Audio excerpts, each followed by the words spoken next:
Hi, today I'm for the Redmi Note 12 and I'll show you how to scan QR codes with our device help.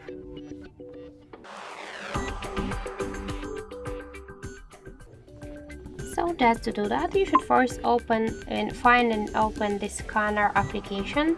It's always you can find here in Tools folder, or also you could just open the control panel and find here scanner icon. If you don't see here this icon, click to this edit icon.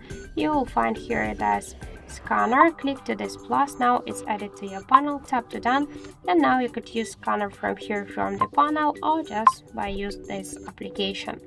Click agree. While using the app, now we should place our QR code inside of the frame. So let's just do this. Wait a second, and now we can see here the result. This is the website, the link. Click go to the website, and this is the Wikipedia article. So that's it. That's how to scan QR codes with our Redmi Note 12 help. Thank you for watching, and if you find this video helpful, leave thumbs up and subscribe.